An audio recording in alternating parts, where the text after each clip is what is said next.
السلام علیکم ورحمۃ اللہ وبرکاتہ۔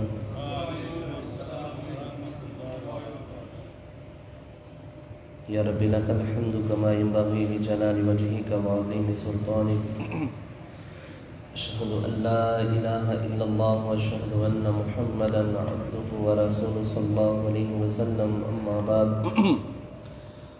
اعوذ باللہ السمیع العلیم من الشیطان الرجیم من ہمزہ ونفخہ ونفثہ، بسم اللہ الرحمن الرحیم۔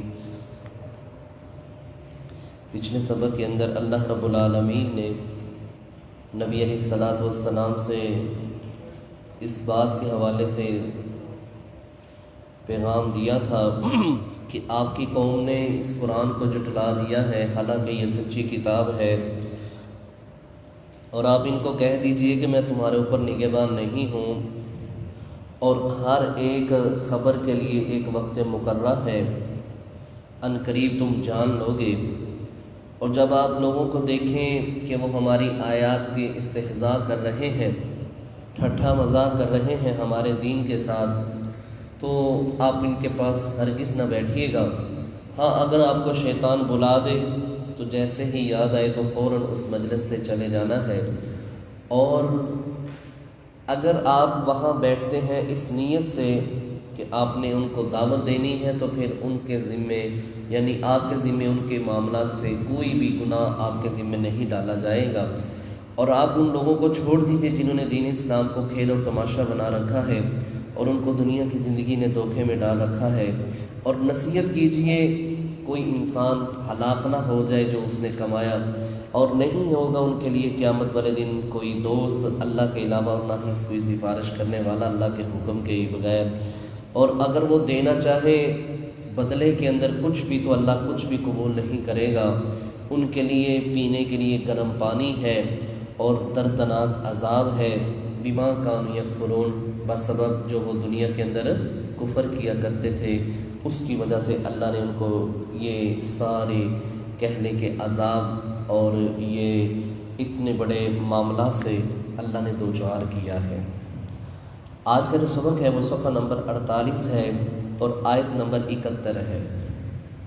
آج کے سبق کے اندر اللہ رب العالمین ایک بندہ ایمان لے کے آیا ہے اور ایمان لانے کے بعد پھر دوبارہ شرک کر لیتا ہے، اللہ اس شخص کی ایک مثال بیان کریں گے، اور پھر قیامت والے دن سب نے اللہ کے ہاں اکٹھے ہونا ہے۔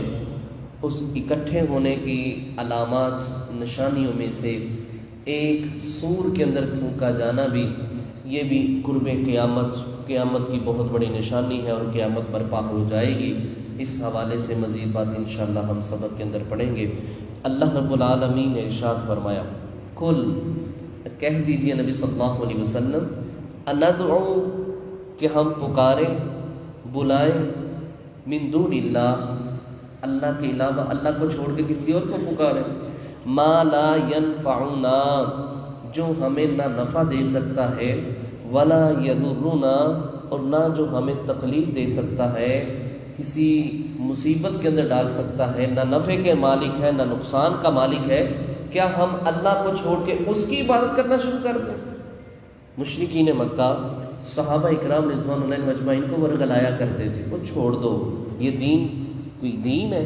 یہ اپنوں سے جدا کرتا ہے، لوگوں کے دلوں کے اندر نفرت پیدا کرتا ہے، ایک دوسرے کے تم جانی دشمن بن رہے ہو، ایک ہی خون ہے، ایک ہی گھرانہ ہے، ایک ہی خاندان ہے، ایک ہی باپ کے تم بیٹے ہو، اور آپس میں اتنی دوریاں، آپس میں اتنے اختلافات، آپس میں اتنا انتشار، لہٰذا اس دین کو چھوڑ دو، جس دین پہ پہلے تھے تم اسی دین کو اپنا لو، جس دین پہ ہم چل رہے ہیں اسی دین کی پیروی کرو، جس کی ہم عبادت کرتے ہیں اسی کی تم عبادت کرو، جس منہج کو ہمارے باپ دادا لے کے چلے تھے، آؤ ہم اسی منہج کی پیروی کرتے ہیں اور اسی کے اوپر چلتے ہیں۔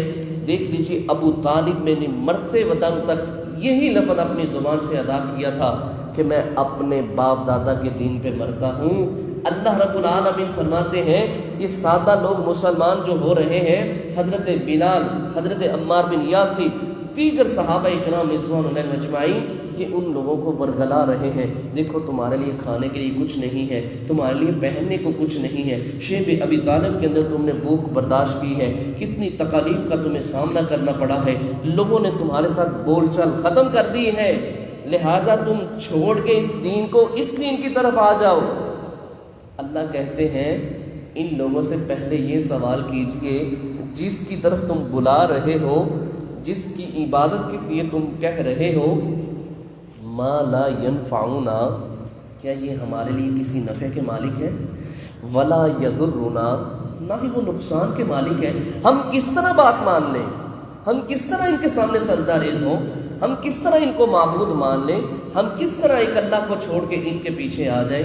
ہاں یہ بات یاد رکھو، وَنُرَدُّ، اور ہم اگر لٹا دیے جائیں، عَلَىٰ أَعْقَابِنَا، اپنی ایڑیوں کے بل، بعد اذ ہدان اللہ، اگر ہم بدل جائیں اللہ کی ہدایت دینے کے بعد، اذ ہدان اللہ، جب کہ اللہ نے ہمیں ہدایت دی ہے، ہم مسلمان ہیں، اسلام کو قبول کیا ہے، قرآن کو اللہ کی کتاب مانا ہے، نبی علیہ السلام کو اللہ کا سچا نبی اور رسول مانا ہے، اس کے بعد اگر ہم گمراہ ہو جاتے ہیں، تمہارے کہنے پہ اس دین کو چھوڑ کے ہم تمہاری باتوں کو اپنا لیتے ہیں، تو اللہ کہتا ہے اس شخص کی مثال جو عقیدہ توحید کو چھوڑ کے مشرک والے، شرک والے، غلاظت والے عقیدے کو اپنا لیتا ہے، اس کی مثال میرا رب ایک سادے سے انداز کے اندر بیان کرتا ہے، فرمایا کلذی، اس کی مثال اس شخص جیسی ہے، استحوذہ، جس کو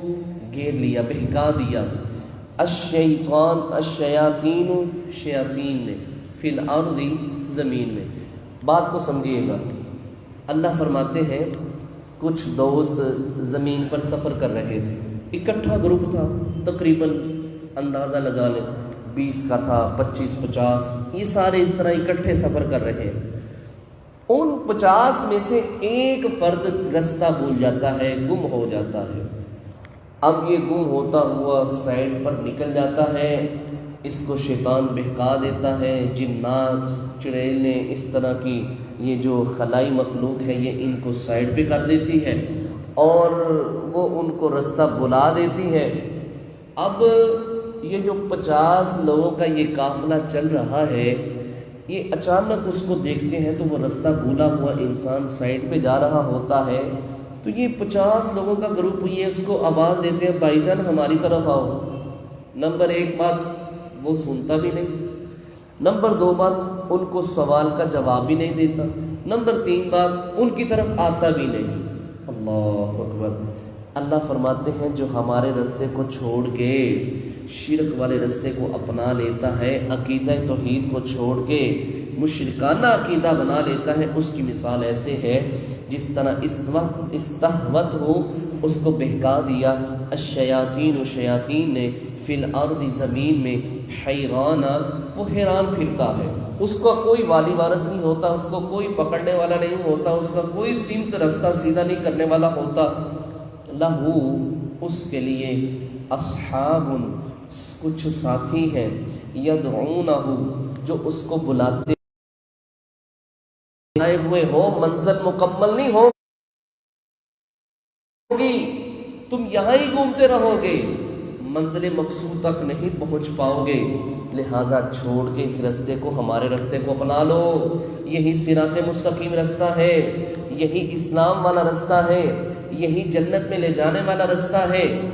فرمایا یہ رستہ، یہ اسلام کا رستہ ہے اور بلانے والے محمد الرسول اللہ صلی اللہ علیہ وسلم ہے کہ یہ رستے کو اپنا لو، اسی کے اندر تمہاری خیر اور بھلائی ہے۔ کل، کہہ دیجئے، ان ہدی اللہ، بے شک جو اللہ کی ہدایت ہے نا، هو الہدی، حقیقت میں وہی ہدایت ہے۔ اللہ اکبر۔ جو اللہ کے قرآن کی سمت سے، روح سے ہمیں رستہ معلوم ہوتا ہے، جو نبی علیہ السلام کے فرامین سے ہمیں رستہ معلوم ہوتا ہے، جو نبی علیہ السلام کی سنت سے، آپ صلی اللہ علیہ وسلم کے کردار اور سیرت سے ہمیں جو کچھ معلوم ہوتا ہے، اللہ فرماتے ہیں کہہ دیجئے ان ہدی اللہ هو الہدی، جو نبی علیہ السلام اللہ کا رستہ ہے، اللہ دکھاتا ہے رستہ، وہی حقیقت میں ہدایت یافتہ ہے، اور جو اس رستے کو چھوڑ دیتا ہے وہ کبھی بھی ہدایت یافتہ نہیں ہو سکتا۔ جس نے اللہ اور اس کے رسول کو چھوڑ دیا وہ کبھی راہ ہدایت پر نہیں آ سکتا۔ وہ پیروں کے پیچھے، اپنے اماموں کے پیچھے، اپنے مولویوں کے پیچھے چلتا رہے، لیکن وہ اللہ کی نگاہ کے اندر ہدایت یافتہ نہیں ہو سکتا۔ فرمایا اگر تم نے ہدایت یافتہ ہونا ہے تو اللہ اور اس کے رسول کی ماننی پڑے گی۔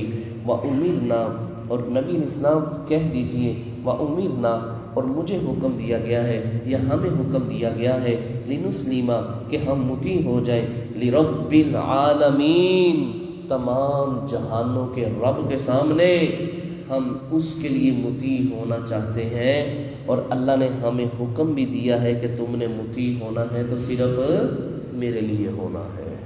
اللہ اکبر۔ اور الحمدللہ جو انسان اللہ کے سامنے مطیع فرما بردار ہو کے کھڑا ہو جاتا ہے اسے دنیا کے اندر کوئی بھی ایسی چیز ڈرا سکتی نہیں ہے۔ فرمایا وَأَنْ أَقِيمُوا الصَّلَاةَ، تم نماز قائم کرو، وَاتَّقُوهُ، اور اس اللہ سے ڈرو۔ مومنو، مسلمانوں، نمازیں پڑھتے رہو، اللہ کا ڈر اپنے دل کے اندر پیدا کرے رکھو۔ یہ لوگ تمہارا کچھ بھی نقصان نہیں کر سکتے، تمہیں اس سیدھے رستے سے کبھی نہیں ہٹا سکتے۔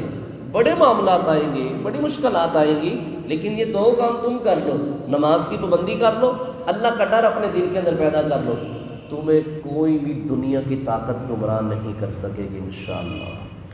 وَهُوَ الَّذِي، اللہ وہ ذات ہے، الیہ، اسی کی طرف تحشرون، تم اکٹھے جمع کیے جاؤ۔ ہم سب نے اللہ کے پاس ہی جمع ہونا ہے، ہم سب نے اللہ کے پاس اکٹھے ہونا ہے، اور اللہ ہم سب سے پھر انشاءاللہ حساب لے گا۔ آخری بات، وَهُوَ الَّذِي، اللہ وہ ذات ہے، خَلَقَ السَّمَاوَاتِ، جس نے آسمانوں کو پیدا کیا ہے، وَالْأَرْضَ، اور زمین کو بھی، بِالْحَقِّ، کس طرح پیدا کیا ہے؟ حق کے ساتھ۔ کوئی میرے رب نے کسر چھوڑی ہی نہیں، ہر چیز میرے رب نے بنائی ہے، اور جس طرح بنانے کا حق تھا میرے رب نے اسی طرح اس زمین و آسمان کو بنایا ہے۔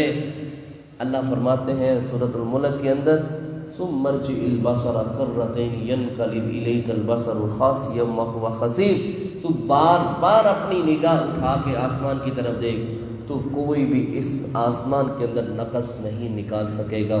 یہ روح زمین کے اوپر، یہ زمین پھیلی ہوئی ہے، یہ پہاڑ ہے، یہ نظام دریاؤں کا نظام ہے، نہروں کا نظام ہے، سمندروں کا نظام ہے، اللہ نے ہی ان سارے نظام کو بنایا ہے۔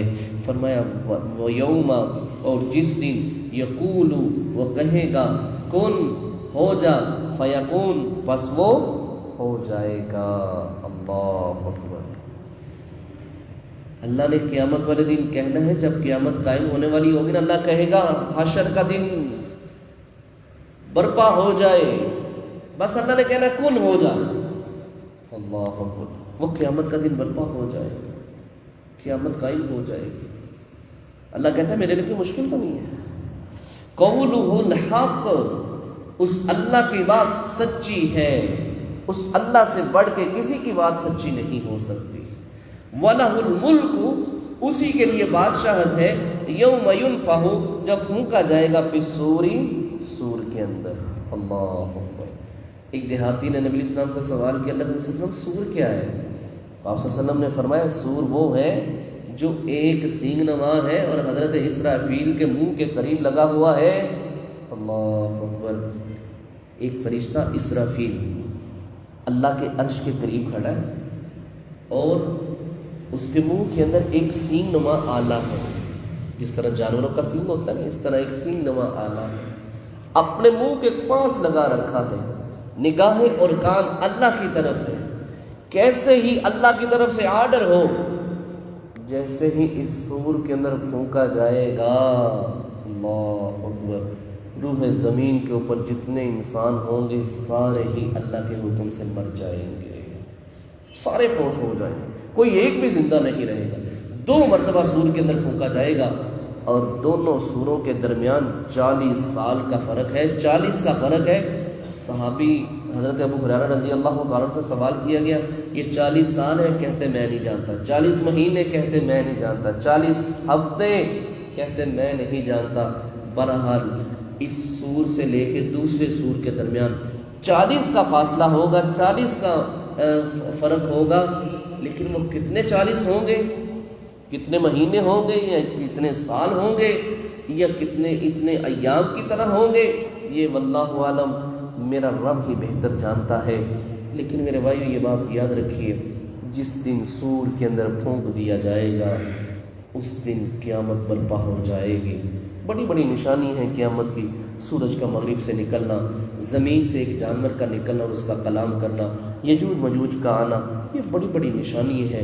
اور اس کے بعد یہ قریب تر ہوگا، جب قیامت بالکل قریب ہوگی اس وقت سور کے اندر پھونکا جائے گا، اذا الشمس کورت واذا النجوم انقدرت واذا الجبال سیرت واذا العشار عطلت، یہ سورج پہ نور ہو جائے گا، ستارے چڑھ جائیں گے، سمندروں کو آگ لگا دی جائے گی، وحشی جانور اکٹھے کر دیے جائیں گے، یہ روئی کی طرح پہاڑ اڑا دیے جائیں گے، آسمان ریزہ ریزہ ہو جائے گا، زمین پہ زلزلے آئیں گے۔ اللہ اکبر، ذرا تصور کی دنیا کے اندر جا کے دیکھیے گا اس وقت ہمارے اوپر کیا بیت رہی ہوگی، ہم کس حالت میں کھڑے ہوں گے، ہم اللہ کے سامنے کس طرح کھڑے ہوں گے۔ ہر ایک کی دوڑ لگی ہوئی ہوگی، ہر ایک اللہ کی طرف بھاگ رہا ہوگا، نفس نفسی کا عالم ہوگا، کوئی کسی کو نہیں جانتا ہوگا، کسی کو اپنے بیٹے کی نہیں پڑی ہوئی ہوگی، کسی کو اپنے ماں باپ کی نہیں ہوگی، صرف ہوگی تو صرف اپنی ہی جان کی ہوگی کہ میرے ساتھ کیا ہونے والا ہے۔ لِكُلِّ امْرِئٍ مِّنْهُمْ يَوْمَئِذٍ شَأْنٌ يُغْنِي، اس دن ہر انسان ایک بڑے ہی دکھ کا سامنا اس کو کرنا پڑ رہا ہوگا، ہر ایک کو اپنی ہی اپنی پڑی ہوئی ہوگی۔ اس دن بغیر ختنوں کے، بغیر کپڑوں کے، بغیر جوتوں کے، آسمان کی طرف نگاہ لگائے ہوئے، مُحْتِئِینَ مُقْنِئِی رُؤُوسِہِمْ، اپنا سر بھی نیچے نہیں کر پائے گا، آنکھیں کھلی کی کھلی رہ جائیں گی، آنکھیں پتھرائی کی پتھرائی رہ جائیں گی، کوئی کسی کا حال نہیں پوچھنے والا ہوگا۔ یہ اس وقت کا معاملہ ہے جب جنت اور جہنم کا فیصلہ ہونا ہے، جب اللہ کے حضور پیش ہونا ہے۔ اللہ سے دعا کیجئے اللہ رب العالمین ہم سب کو اس دن آسانی والا معاملہ درپیش فرما دے، اللہ اپنے عرش کا سایہ نصیب فرما دے۔ فرمائے جب سور کے اندر پھونک دیا جائے گا، اللہ اس دن زمین کو اپنے ہاتھ کے اندر لپیٹ کے کہے گا لمن الملک اليوم، آج کس کی بادشاہت ہے؟ اللہ کہتا ہے وَلَهُ الْمُلْكُ، اس دن بادشاہت بھی اسی کی ہوگی۔ اللہ اس دن سوال بھی کرے گا کس کی بادشاہت ہے؟ کوئی جواب نہیں دے گا۔ کون ہے متکبر بادشاہ؟ کہاں ہے دنیا کے فرعون؟ کہاں ہے دنیا کے بادشاہ جو میرے سامنے اکھڑا کرتے تھے؟ اور فرعون نے تو یہاں تک کہہ دیا تھا انا رب العالی، میں ہی سب سے بڑا رب ہوں، معاذ اللہ، استغفر اللہ۔ اللہ کہے گا کہاں ہے، لے کے آؤ۔ اور اس وقت اللہ سب سے سوال کرے گا آج کس کی بادشاہت ہے؟ کوئی نہیں بول پائے گا، ہر طرف سناٹا چھایا ہوا ہوگا۔ اللہ کی عدالت کے اندر کون بول سکتا ہے؟ کوئی بڑا افسر آیا ہو کسی کمرے کے اندر، کسی گھر کے اندر، کسی دفتر کے اندر، وہاں کسی کی مجال نہیں ہوتی کوئی بول پائے۔ اللہ اکبر، یہ تو اللہ کی عدالت ہے۔ اس وقت اللہ کہیں گے للہ الواحد القہار، آج ایک اکیلے زبردست رب کی بادشاہت ہے، آج کے کسی دوسرے کی بادشاہت نہیں ہے۔ اللہ فرماتے ہیں وَلَهُ الْمُلْكُ، اسی ہی کی بادشاہت ہے۔ یوم، جس دن ينفخ فی الصور، سور میں پھونک دیا جائے گا، عالم الغیب، وہ جاننے والا ہے اللہ غیب کو بھی، والشہادۃ، اور ظاہر کو بھی۔ اللہ اکبر، اللہ ظاہر کو بھی جاننے والا ہے، اللہ غیب کو بھی جاننے والا ہے۔ اللہ نے یہاں یہ لفظ کیوں استعمال کیے ہیں؟ اللہ یہاں تو قیامت کا منظر ہے، تو کہتا ہے میں غیب کو بھی جانتا ہوں، شاہد کو بھی، گواہ کو بھی، حاضر کو بھی جانتا ہوں۔ اللہ یہ بتانا چاہتا ہے میرے بندے جو مرضی کر لے، چھپ کے گناہ کر لے، ظاہر کر لے، میں ہر گناہ سے باخبر ہوں، میں تیرے ہر گناہ کو جانتا ہوں، مجھ سے کوئی بات بھی مخفی نہیں ہے۔ اللہ کہتا ہے حضرت انسان بات ذہن کے اندر بٹھا لے، جب میں تمہیں ہر پل دیکھ رہا ہوں، ہر تیری بات کے اوپر خبر رکھے ہوئے ہوں، تو پھر تو کیوں میری بغاوتیں کرتا ہے، کیوں نافرمانی کرتا ہے، کیوں میری حدود کو پامال کرتا ہے؟ فرمایا واہ ہوا، اور وہ اللہ جانتا غیب بھی ہے، حاضر کو بھی ہے، اور وہ اللہ الحکیم حکمت والا بھی ہے۔ اللہ تیرے گناہ کی سزا تجھے پھر فور نہیں دے دیتا، اللہ لوگوں کو مطلع نہیں کر دیتا کہ یہ میرے بندے نے گناہ کیا ہے؟ الحکیم وہ حکمت والا ہے، وہ کہتا ہے مجھ سے معافی مانگ لے، میں اس کے عیبوں پہ پردہ ڈال دوں، کسی کو نہ بتلائے، میں خود ہی اس کے گناہوں کو جانتا ہوں، اس کے علاوہ کوئی اس کے گناہوں کو نہیں جانتا۔ الخبیر، اور یہ بھی بات یاد رکھ، شاید تیرے علم میں ہو، تیرے ذہن میں آئے کہ اللہ تو جانتا ہوتا تو لوگوں کو خبر ہونی تھی، اگر اللہ کو ہی خبر نہیں تو لوگوں کو کس طرح خبر ہو سکتی ہے؟ اللہ کہتا ہے میں خبر رکھنے والا ہوں، مجھے پتہ ہے، لیکن میں پھر بھی پردہ ڈال دیتا ہوں، میں حکمت والا ہوں، تیرا خالق ہوں، تیرا مالک ہوں، میری تو خواہش یہ ہے کہ تو بھی جہنم سے بچ جائے، سارے لوگ جہنم سے بچ جائے، لیکن تو ہے کہ تو زبردستی اپنے آپ کو جہنم کی طرف دھکیل رہا ہے۔ یہ ہے میرے بھائی آج کا سبق، جس کے اندر قیامت کا منظر میرے رب نے تھوڑا سا بیان کیا ہے، اور اس سے پہلے جو انسان عقیدہ توحید کو چھوڑ کے شرک کی طرف چلا جاتا ہے، یہ اس کی ایک مثال میرے رب نے بیان کی ہے۔ اللہ سے دعا کیجئے اللہ رب العالمین ہم سب کو تاحیات عقیدہ توحید پر چلنے کی توفیق عطا فرمائے۔ اے اللہ، کل قیامت والا دن بہت سخت دن ہے اللہ، بڑی صعوبتوں والا دن ہے اللہ، اس دن کی ہر پریشانی سے اللہ ہم سب کو نجات عطا فرمانا، اور قیامت والے دن اللہ ہم سب کو اپنی جنت کا حقدار بنانا، آمین۔ سبحانک اللہم وبحمدک، اشہد ان لا الہ الا انت، استغفرک